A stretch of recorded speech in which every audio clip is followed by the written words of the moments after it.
The night was heavy with smoke and fear. Flames licked the wooden rooftops as men, women, and children screamed in the dark. The smell of burning flesh mixed with wet earth and iron. Rome, once a proud city of farmers and soldiers, was on fire. It was 390 BC. The Gauls had come. A terrified Roman soldier, Marcus, clutched his short sword with shaking hands. He had fought all day, his armor dented, his tunic soaked in sweat and blood. Around him, the streets echoed with chaos. He could hear the enemy's savage war cries, the guttural roar of men who knew no mercy. Marcus's thoughts raced. Is this the end of Rome? Will the world remember us only as ashes? The Gauls stormed through the gates, hacking down anyone in their path. For the first time in their young history, Rome was utterly humiliated. Its people fled to the Capitoline Hill, clinging to survival while the rest of the city burned. But this defeat was not the end. It was the beginning, the wound that would not heal. For years after that night, the Romans carried shame like a scar carved into their souls. Children grew up hearing how their fathers and grandfathers failed to defend their home. Pride turned into obsession. They swore, Rome will never burn again. That vow became their destiny. Every boy trained harder. Every general planned smarter. Every citizen sacrificed more. Rome would rise not just to rebuild but to dominate. But destiny is never so simple. Before Rome could even dream of empire, it had to conquer its own backyard, Italy. A land torn apart by rival tribes, shifting alliances, and endless betrayal. The Latins, the Etruscans, the Samnites, all stronger and older than Rome, waited like wolves for their chance to crush this reborn city. And at the center of it all was one man, Marcus Furius Camillus. To some, he was a savior. To others, a tyrant. But to Rome, he was the weapon forged by fire. The soldier who became Rome's hope. Camillus was not a man of noble speeches. He was a fighter, a builder, a relentless commander who believed Rome could only survive if it learned to strike first. When Veii, a powerful Etruscan city, threatened Roman lands, Camillus led his soldiers into a war that would last 10 brutal years. Imagine it. Trenches filled with corpses, soldiers freezing in winter camps, blood soaking into the soil year after year. For a whole generation, Rome and Veii were locked in a death grip. But Camillus was cunning. He ordered tunnels dug beneath Veii's massive walls. Roman soldiers crawled through the earth like ghosts, emerging inside the city's heart. What followed was slaughter. Veii fell. Rome celebrated not just victory but transformation. They had proven they could outlast, outthink, and outfight their enemies. For Camillus, this was only the beginning. He rebuilt the army, restructured discipline, and demanded loyalty above all. Rome was no longer a trembling village. It was a predator sharpening its claws. The world watching. Yet Rome's enemies were not blind. To the north, Etruscan kings plotted revenge. To the east, mountain tribes watched with suspicion. To the south, the Samnites, fierce warriors of the Apennine Mountains, waited for Rome to make one mistake. Italy was a chessboard, and Rome was just a rising piece. Many believed it would be crushed again like it had been by the Gauls. But Rome had something the others lacked. A fire in their gut, born from humiliation. And now they had leaders like Camillus to guide that fire into war. The first step to empire. One evening, as Marcus, the same soldier who had survived the Gaulish sack, stood on the walls of Rome, he looked out at the horizon. Smoke curled from distant villages. War drums echoed from the hills, and rumors of alliances formed against them. His fists clenched around the hilt of his sword. Let them come, he whispered. Rome is ready. But he did not yet know. The battles to come would make the fall to the Gauls look like child's play. Because the true test of Rome, the wars that would decide whether it conquered Italy or died trying, was only just beginning. The morning sun rose over the fields of Latium, painting the sky in red and gold. Farmers should have been tilling their fields, but instead, the ground shook with the tramp of soldiers' boots. The Latins, Rome's closest kin, its supposed allies, now stood on the opposite side of the battlefield. Their bronze helmets gleamed. Their spears bristled like a forest of steel. Rome's consul, Titus Manlius Torquatus, gazed at them from horseback. His face was hard, carved by war and duty. He knew the truth. Today was not just a fight for land. Today was a fight for Rome's survival and its dominance. But deep down, he also knew this was personal. The Latins were not strangers. They were cousins, brothers, men who had once fought beside Rome against Etruscans and Gauls. Now they had turned. Why? because they feared what Rome was becoming. The breaking of friendship. For generations, Rome and the Latin League shared treaties, blood ties, and trade. They defended each other against common threats. But as Rome grew stronger, its legions tougher, its victories greater, the Latins began to whisper, "If Rome rises too high, there will be no room for us." So they demanded equality. They wanted Rome to share power, to treat them not as subordinates but as partners. Rome refused. Rome did not share power, it demanded it. And so, the pact of friendship shattered, and the fields of Latium prepared for war. The consul's cruel choice. The Roman camp was tense the night before the battle. Torches flickered, casting long shadows as soldiers sharpened their swords. Among them was young Titus Manlius, the consul's own son. Hot-blooded, eager to prove himself, he burned with youthful pride. When a Latin champion rode close to the Roman lines, taunting them, Titus could not resist. He challenged him to single combat. The duel was brutal, steel clashing against steel. Finally, with one swift strike, Titus cut the Latin warrior down. He returned to camp, dripping in blood, proud of his triumph. But what awaited him was not glory. His father, the consul, was furious. The Roman code was discipline above all. Disobedience, no matter the reason, was treason to Rome. And so, before the silent, horrified army, Torquatus condemned his own son. The young man was executed for breaking ranks. The soldiers trembled. If Rome's consul could kill his own blood for the sake of discipline, what chance did anyone else have? But beneath the fear burned something else. Unshakable obedience.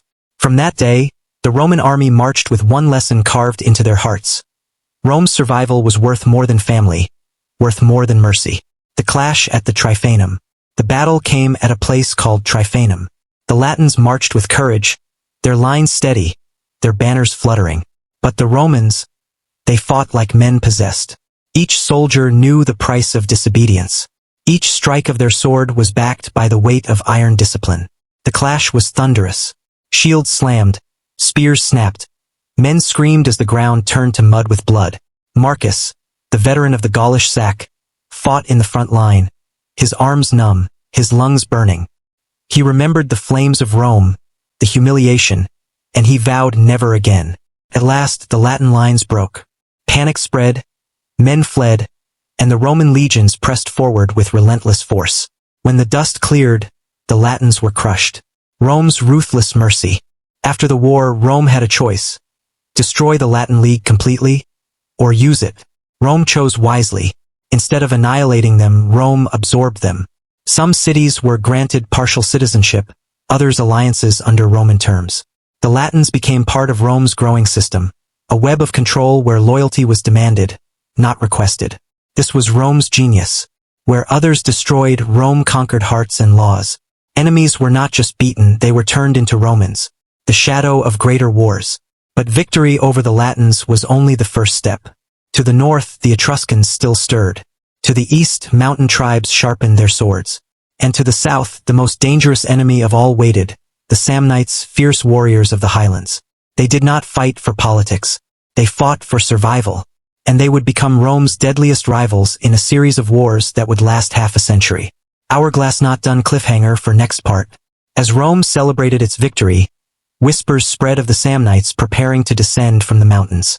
No treaty, no alliance, no mercy, only war. The dust had barely settled after the Samnite wars, but peace in Italy never lasted long. Rome was rising and everyone knew it. To its allies, Rome was both a shield and a shadow, protecting them from invaders, yet slowly suffocating their independence.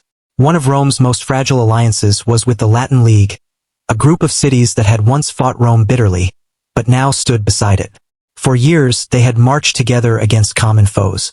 But deep inside, resentment was growing. The Latin soldiers asked themselves, why do we shed blood for Rome, yet never share in Rome's glory? At the feasts after victories, it was always Roman generals who took the seats of honor, Roman banners that flew highest, and Roman commanders who dictated strategy. The Latins were treated like junior partners, like tools to be used, not equals. Whispers spread through the towns of Latium. If Rome keeps growing, what will become of us? Will we still be free, or nothing more than Roman subjects? The tension finally snapped when the Latin League demanded political equality. Shared consulships, shared power in the Senate. Rome's answer was cold and sharp. A Roman senator is said to have declared, "Two swords cannot share one sheath. Rome will rule and others will follow. That is the law of the world." The Latin League took up arms. Marcus Flavius, now a seasoned centurion, remembered fighting shoulder to shoulder with Latin allies just a few years earlier.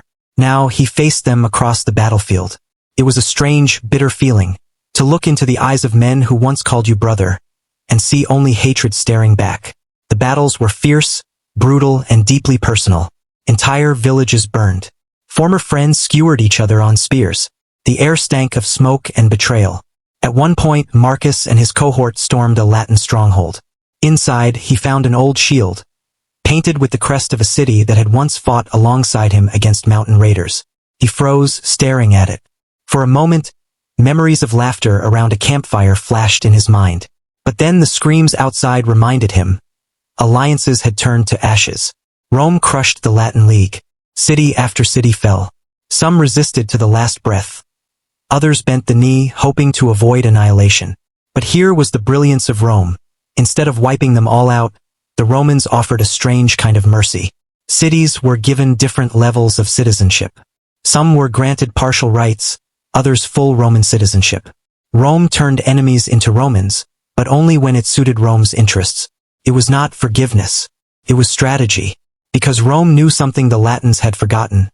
Empires are not built only with swords. They are built with chains of loyalty, with the illusion of belonging. The Latin League was gone, absorbed into the growing Roman machine. And yet, as Marcus walked through the smoking ruins of a Latin town, he felt uneasy. He wondered, if Rome treats its allies like this, what will happen when it faces a power greater than itself? But Marcus would not have to wait long for the answer. Because while Rome was busy binding Latium to its will, a far greater storm was gathering in the east. One that would test everything Rome had built. The Greeks were coming. The world of Rome was about to change forever. Greek cities, with their hoplite armies, naval power, and ancient pride, would clash with the rising Roman war machine. And for Marcus, the battles ahead would not only decide Italy's fate, they would decide his own soul. The year was 280 BC. For generations, Rome had fought mountain tribes, Samnites, Etruscans, and Latins. But now, a new kind of enemy appeared on the horizon. An enemy unlike any Rome had ever faced. It began in the south, in the wealthy cities of Magna Graecia, Greek colonies that dotted the coasts of southern Italy. These cities had grown rich on trade, their harbors filled with exotic goods, their temples glittering with marble and gold. They were proud, cultured, and fiercely independent. But Rome's rise terrified them. One city, Tarentum, refused to bow. Their leaders mocked Rome as crude farmers, barbarians in togas. When Roman envoys entered Tarentum's harbor to negotiate, Greek soldiers attacked them, mocking their Latin speech and throwing insults as sharp as their spears. Rome could not ignore such an insult. War was inevitable, but the Greeks of Italy were clever. They knew they could not fight Rome alone. So they sent for help across the sea, to a man whose name carried fear and awe from Greece to Asia. His name was Pyrrhus of Epirus. A king, a warrior, a blood relative of Alexander the Great himself.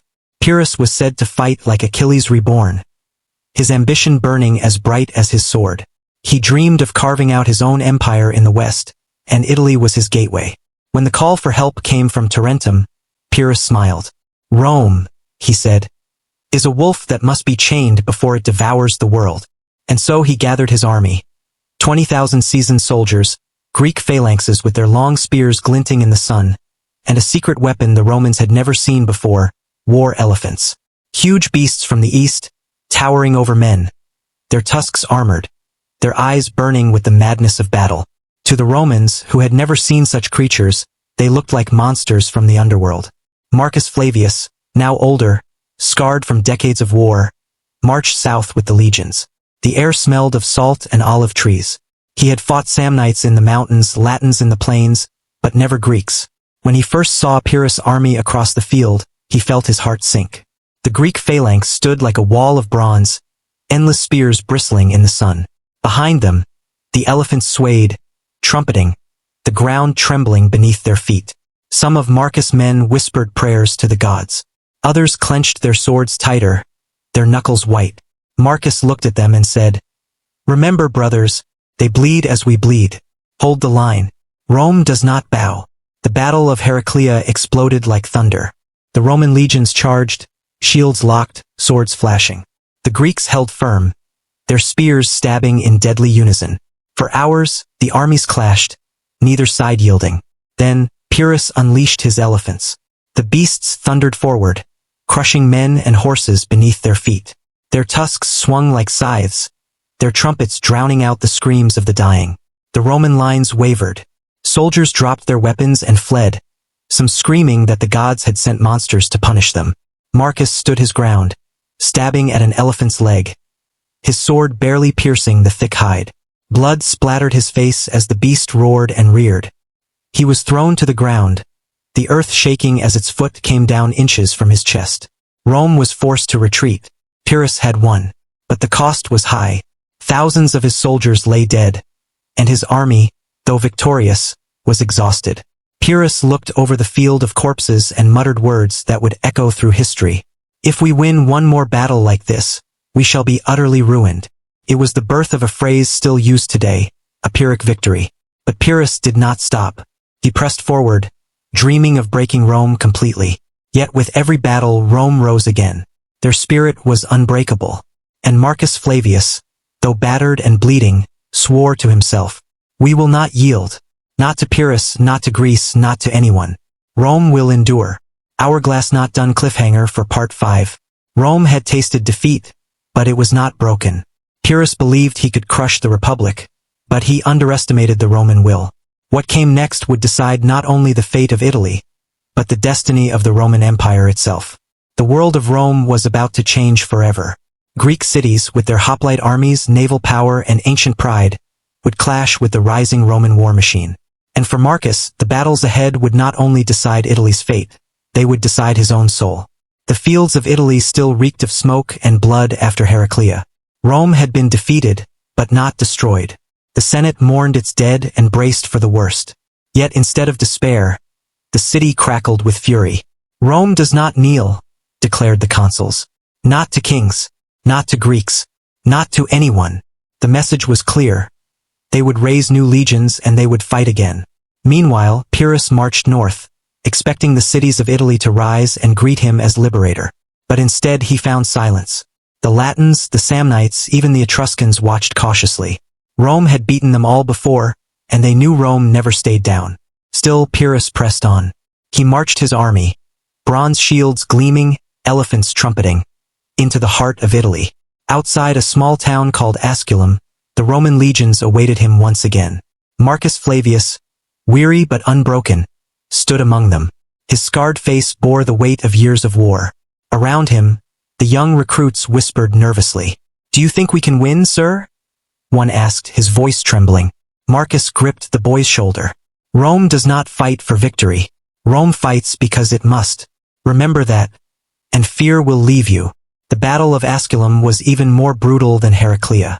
The Romans charged with unyielding ferocity, their pila flying, their swords hacking. Pyrrhus' elephants struck back, crushing men like twigs, their tusks painted red with blood. The Greek phalanx held the line, spears thrusting in perfect rhythm. For hours, the battlefield became a storm of chaos. Men slipped on mud slick with blood. The air filled with the metallic stench of iron and the screams of the dying. Marcus led his men again and again into the spear wall. His shield splintered, his arm numb from the weight of his sword. He saw comrades torn apart beneath elephant feet, others impaled on Greek spears. Still, the Romans refused to break. At last, Pyrrhus won the day, but barely.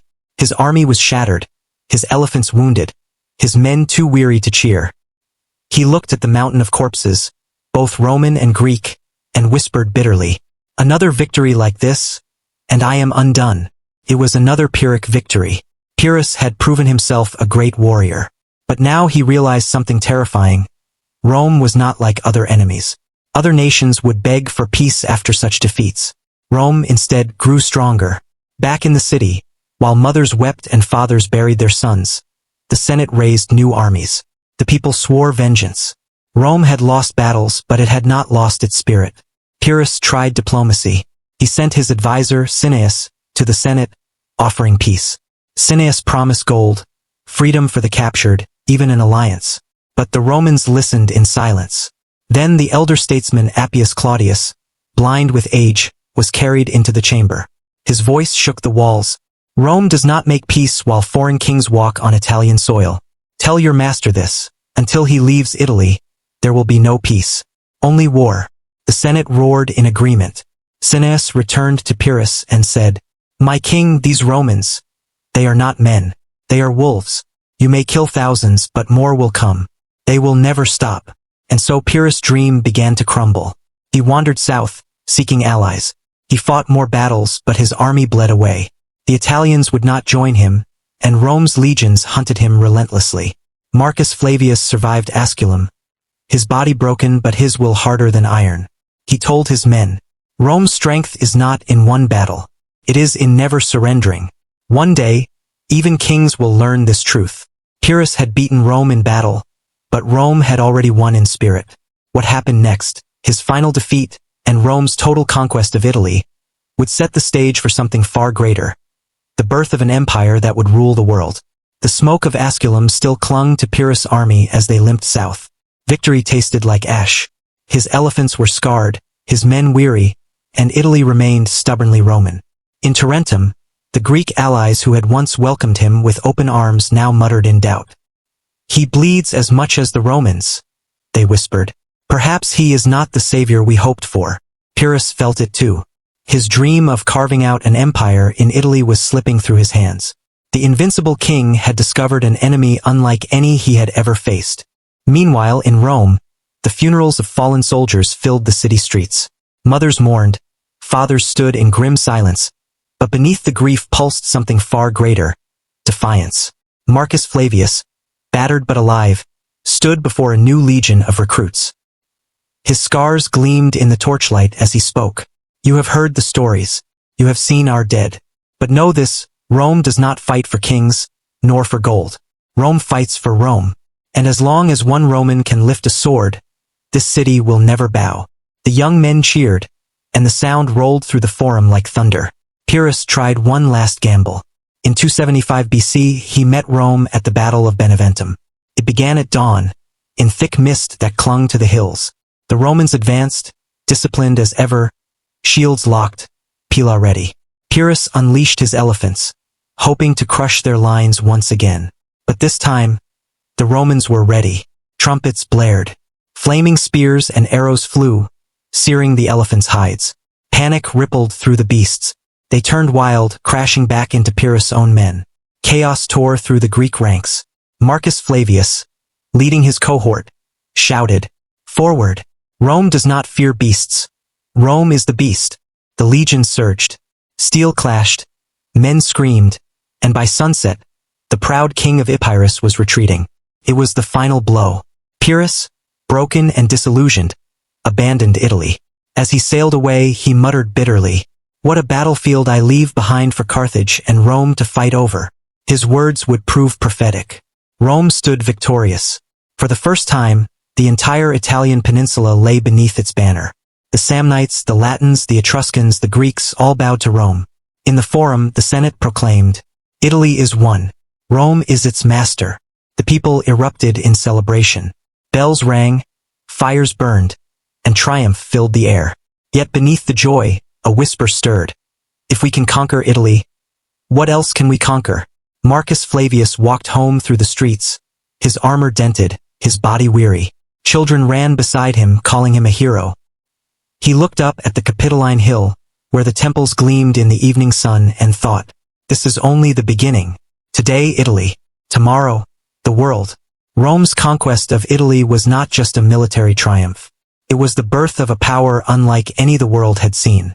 Pyrrhus had shown that kings and empires could bleed Rome, but he had also revealed Rome's secret, an iron will that no defeat could break. From this moment on, Rome's legions would march beyond Italy, to Carthage, to Greece, to the ends of the known world. The wolf of Rome had tasted blood, and it would never stop hunting.